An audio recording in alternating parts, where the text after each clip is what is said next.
The Church of Jesus Christ is largely sleeping. It's like a great bedroom. And you have all the Christians in bed, and they're all sleeping. And they're saying, please, don't wake me up. I want to sleep on.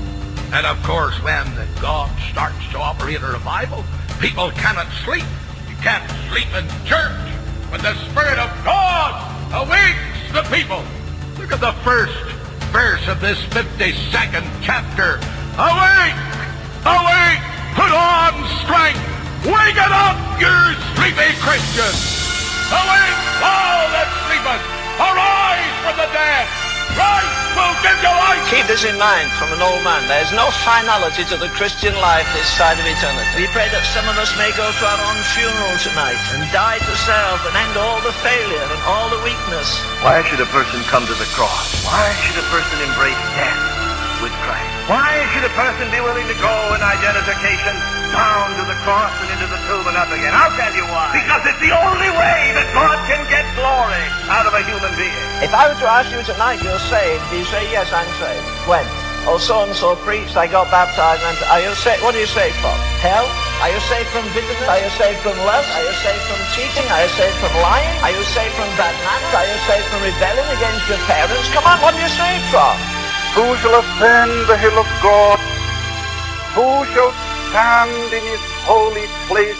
He that hath clean hands and a pure heart, who hath not lifted up his soul to vanity, nor sworn deceitfully, he shall receive the blessing of the Lord. And there's no room for him in the inn. He got a bit older, there was no room in his family. His family turned on him. He went to the temple, no room in the temple turned on him. And when he died, there was no room to bury him. He died outside of the city. Well, why in God's name do you expect to be accepted everywhere? How is it the world couldn't get on with the holiest man that ever lived, and it can get on with you and me? Are we compromised? Are we compromised? Have we no spiritual stature? Have we no righteousness that reflects on their corruption?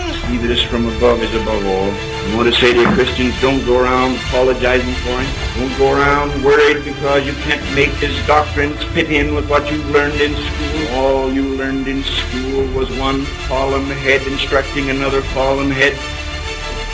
And you don't have to apologize for him. But as dear Dr. Tozer used to say, Len, you knew one thing about a man that was carrying a cross out of the city. You knew he wasn't coming back. Let's come to an altar and we go back the next week and we're as fascinated. We haven't spent half an hour with Jesus, but we'll stay 2 stinking hours in a movie house. And Paul says that's what the world is to me. It's a system of corruption and rottenness and vileness. It's anti-Christ from the word go. Is the world crucified to you tonight, or does it fascinate you?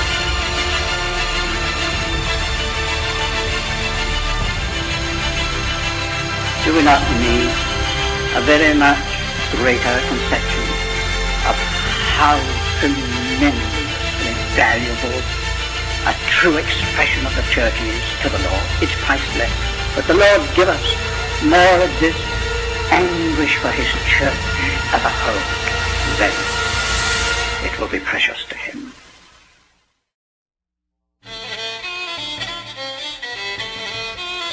When God steps down, suddenly men and women all over the parish were gripped by the fear of God. God, are my hands clean? Is my heart pure? The moment that happened in the barn, a power was let loose in Barnabas that shook the whole of Louis. God stepped down. The Holy Spirit began to move among the people. And the minister, writing about what happened on the following morning, said this: you met God on Meadow and Moorland. You met him in the homes of the people. God seemed to be everywhere. What was that? Revival. Revival. Not an evangelist. Not a special effort. Not anything at all organized on the basis of human endeavor, but an awareness of God that grips the whole community, so much so that was stopped. I can remember one within 24 hours addressing 8 meetings, crowded churches. There was a dance in progress that night, and while this young man was praying in the aisle, the power of God moved into that dance, and the young people, over 100 of them, fled from the dance as though fleeing from a plague, and they made for the church. When I endeavored to get up into the pulpit, I found the way blocked with young people who had been at the dance. When I went into the pulpit, I found a young woman, a graduate of Aberdeen University, who was at the dance. And she's lying on the floor of the pulpit crying, "Is there mercy for me? Is there mercy for me? Is there mercy for me?" God was at work. Well, that meeting continued until 4 o'clock in the morning. Mr. Campbell, there must be anything between 200 and 300 people at the police station. They're gathered there and some are on their knees. Now, I can't understand this. Now, he wasn't in the church, you see. But here, a crowd of men and women from a neighboring village, 5 and 6 miles away, were so moved by God that they found themselves moving to the police station because the constable there was a God-fearing and well-saved man. They were there, and this young man begged of me to go along to the police station. And I went along, and I shall never forget what my ears heard and my eyes saw that morning. Young men were kneeling by the roadside, I think just now with a group of half a dozen. One of them under the influence of drink, and his old mother kneeling beside him and saying, "Oh, Willie, Willie, are you coming at last?" Mr. Campbell, something wonderful has happened.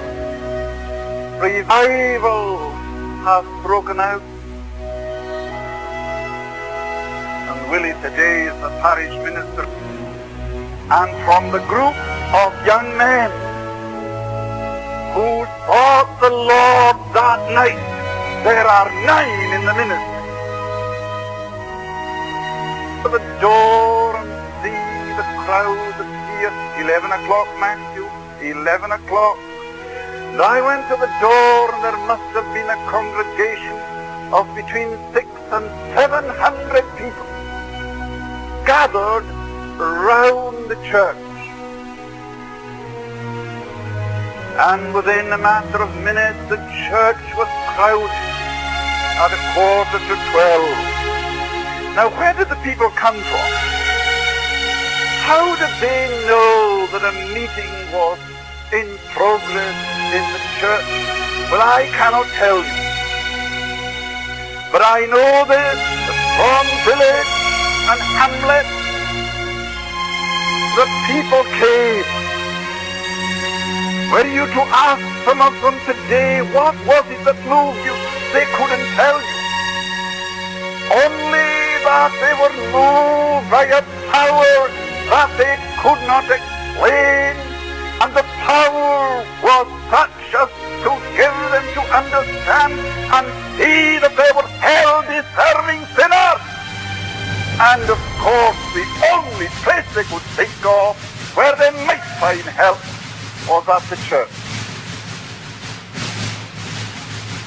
Now that is a fact that cannot be disputed. God was everywhere. And because of this awareness of God, the churches were crowded through the day, right on through the night till 5 and 6 o'clock in the morning. In revival, time does not exist. One of the mighty movements in the midst of this gracious visitation. You know that the drinking house was closed that night. Never been opened since. The men who used to drink there and spend the evenings there are now praying in our prayer meetings. It is because they entered into the fullness. It is because the people of Lewis grasped that truth that we can say today we know practically nothing of backsliding from that gracious movement of years ago. My dear people, did you good folk understand what revival means? Have you a conception of what it means to see God working? The God of miracles, sovereign, supernatural, moving in the midst of men, and hundreds swept into the kingdom. Oh, that we might see it, that we might see it. What is your life? It is even a vapor that appeareth for a little time, and then it vanisheth. That world outside there is not waiting for a new definition of Christianity. It's waiting for a new demonstration of Christianity. Would I be out of line in order if I were to talk to you for a little while about utilitarian religion and expedient Christianity? And the question that you're going to ask yourself is God an end or is he a means? And you have to decide very early in your Christian life whether you're viewing God as an end or a means. A more challenging question than this text. What is your life?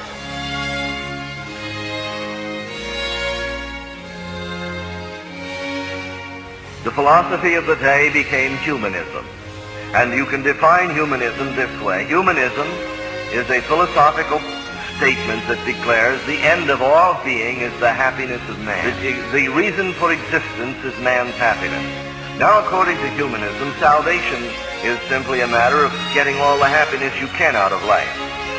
This group of my people, the fundamentalists, that say, we believe in the inspiration of the Bible. We believe in the deity of Jesus Christ. We believe in hell. We believe in heaven. We believe in the death, burial, and resurrection of Christ. But remember, the atmosphere is that of humanism. And humanism says the chief end of being is the happiness of man. And so it wasn't long until we had this, that the fundamentalists knew each other because they said, we believe these things.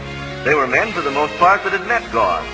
But you see, it wasn't long until, having said these are the things that establish us as fundamentalists, the second generation said, this is how we become a fundamentalist.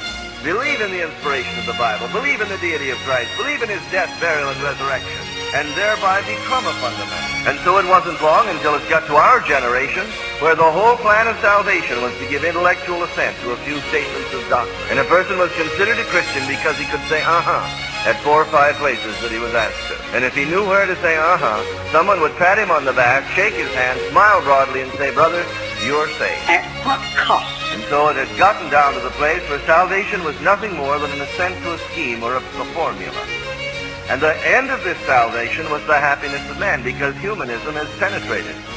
And so if you were to analyze fundamentalism in contrast to liberalism of 100 years ago as it developed, it would be like this. The liberal says the end of religion is to make man happy while he's alive. And the fundamentalist says the end of religion is to make man happy when he dies. We're still paddling on the edge of the ocean of the possibilities of grace. Put a holy dissatisfaction in us tonight. Until we find it something like this. Accept Jesus so you can go to heaven. You don't want to go to that old, filthy, nasty, burning hell when there's a beautiful heaven up there. Now come to Jesus so that you can go to heaven. And the appeal could be as much to selfishness as a couple of men sitting in a coffee shop deciding they're going to rob a bank to get something for nothing. become so subtle that it goes everywhere. What is it? In essence, it's this. That this philosophical postulate that the end of all being is the happiness of man has been sort of covered over with evangelical terms and biblical doctrine until God reigns in heaven for the happiness of man. Jesus Christ was incarnate for the happiness of man. All the angels exist in the whole. Everything is for the happiness of man. And I submit to you that this is unchristian. Christianity says the end of all being is the glory of God. Humanism says the end of all being is the happiness of man. This is the betrayal of the ages.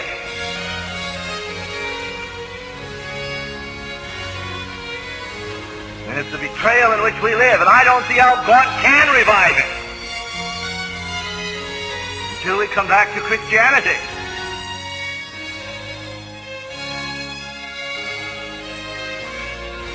Isn't man happy? Didn't God intend to make man happy? But as a byproduct, and not a prime product.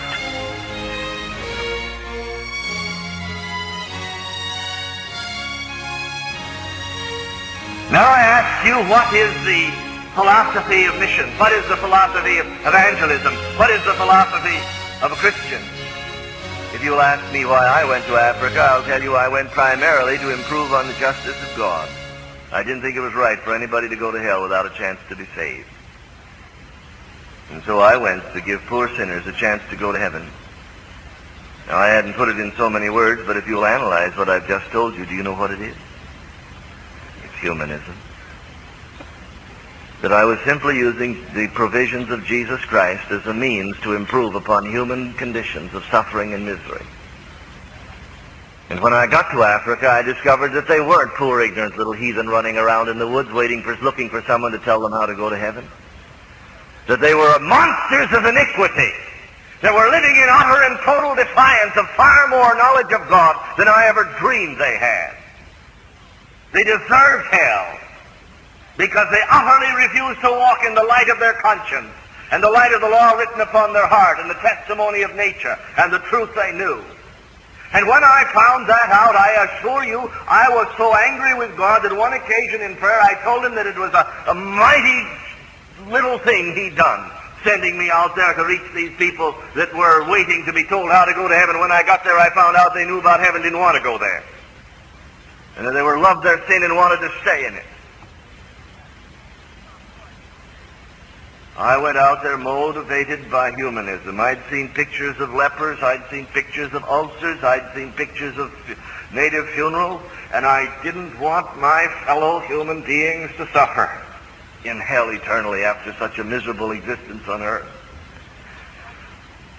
But it was there in Africa that God began to tear through the overlay of this humanism. And it was that day in my bedroom with the door locked that I wrestled with God. For here I was coming to grips with the fact that the people that I thought were ignorant and wanted to know how to go to heaven and were saying, someone come and teach us, actually didn't want to take time to talk with me or anybody else. They had no interest in the Bible and no interest in Christ, and they loved their sin and wanted to continue in it. And I was to the place at that time where I felt the whole thing was a sham and a mockery, and I'd been sold a bill of goods. And I wanted to come home. And there alone in my bedroom, as I faced God honestly with what my heart felt, it seemed to me I heard him say, yes, will not the judge of all the earth do right? The heathen are lost. And they're going to go to hell, not because they haven't heard the gospel. They're going to go to hell because they are sinners who love their sin. And because they deserve hell. But I didn't send you out there for them.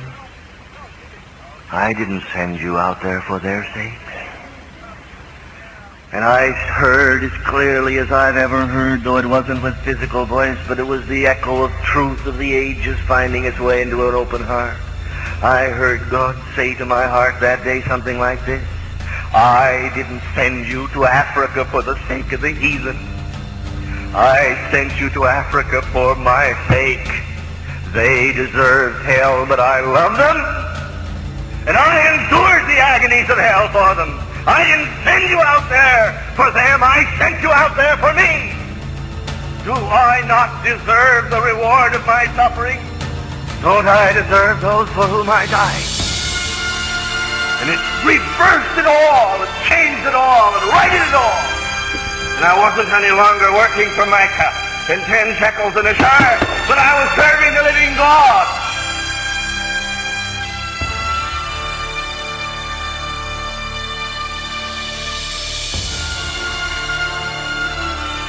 The longer I live, the more I find I don't know.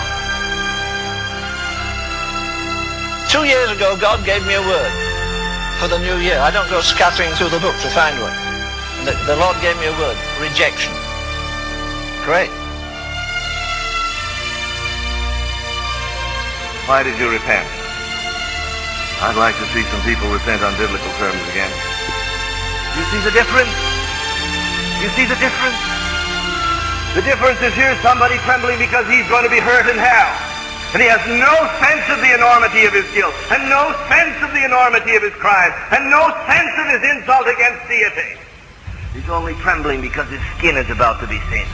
And this is the difference between 20th century preaching and the preaching of John Wesley. Wesley was a preacher of righteousness that exalted the holiness of God.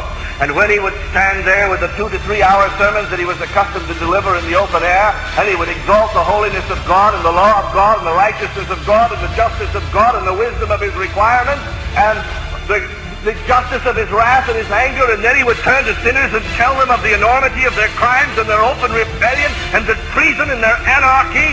The power of God would so descend upon the company that on one occasion it is reliably reported that when the people dispersed, there were 1,800 people lying on the ground, utterly unconscious, because they'd had a revelation of the holiness of God, and in the light of that, they'd seen the enormity of their sin.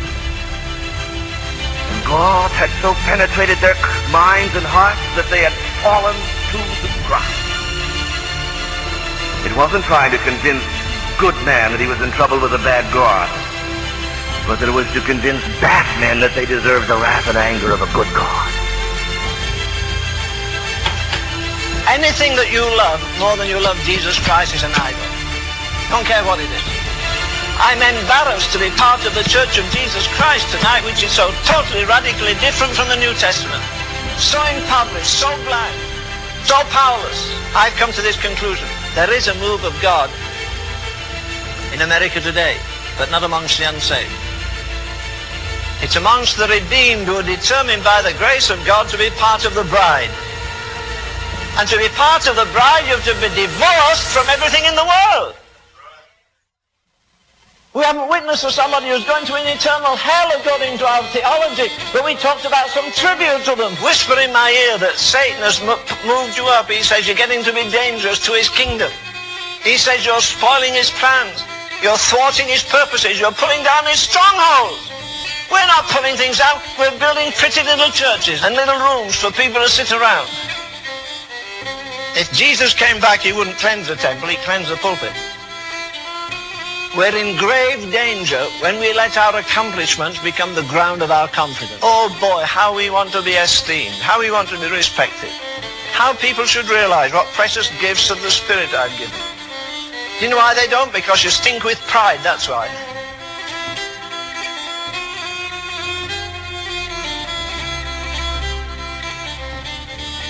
John died in 1791, converted at 35. Turn that round, it makes 53. Add them together, it makes 88. Because he was saved at 35, preached for 53 years, and you know what he left when he died?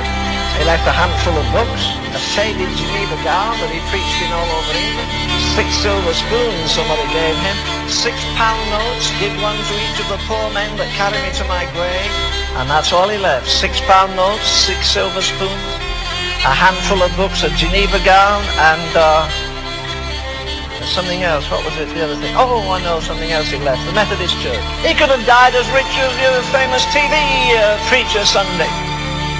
Sure, he made money and he built orphanages. Sure, he made money. He printed Bibles. Sure, he made money. He compiled with Charles the Methodist hymn book. And they built orphanages. And he died worth about $30. He printed Bibles. He printed hymn books. He financed missionaries to go across the earth. That's the way to use your money. You think of the reward. Why in God's name do you think it says don't lay up treasure on earth? Lay up treasure in heaven.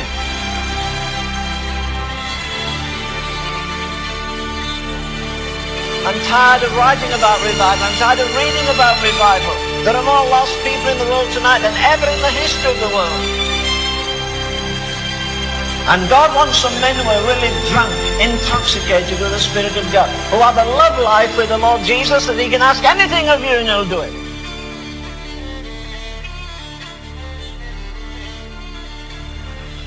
I have talked with people that have no assurance of sins forgiven.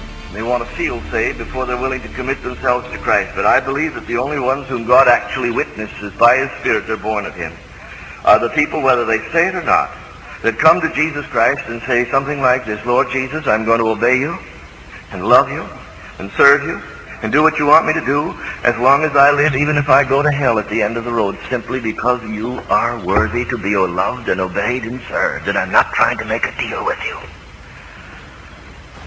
But oh, I know so many people that are trying to know the fullness of God so that they can use God. A young preacher came to me down in West Virginia, Huntington, West Virginia. She said, Brother Reed, I've got a great church. We've got a wonderful Sunday school program. We've got a radio ministry, growing. But I feel a personal need and a personal lack. I need to be baptized with the Holy Ghost. I need to be filled with the Spirit. And someone told me God had done something for you. And I wonder if you could help me. I looked at the fellow. You know what he looked like? Me. Just looked like me. I just saw in him everything that was in me. You thought I was going to say me before. No, listen, dear heart. If you've ever seen yourself, you'll know that you're never going to be anything else than you were.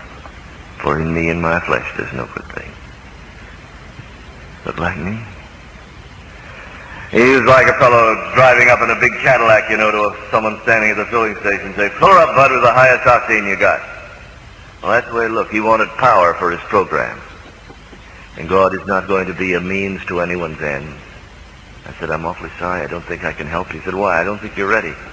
I said, well, suppose you consider yourself coming up with a Cadillac. You've talked about your program. You've talked about your radio. You've talked about your Sunday school and church. Very good.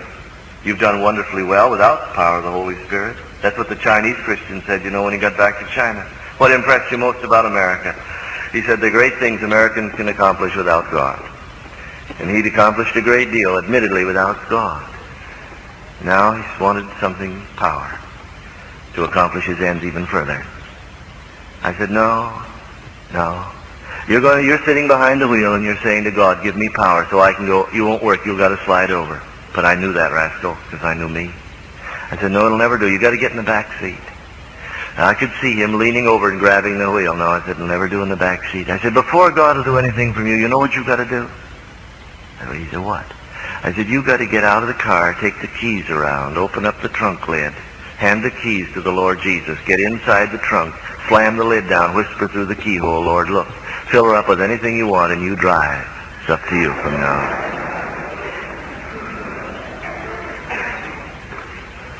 And that's why so many people, do not enter into the fullness of Christ. Because they want to become a Levite with 10 shekels in a shirt. They've been serving Micah, but they think if they had the power of the Holy Ghost, they could serve the tribe of Dan. It'll never work. Never work. There's only one reason for God needing you. And that's to bring you to the place where, in repentance, you've been pardoned for his glory.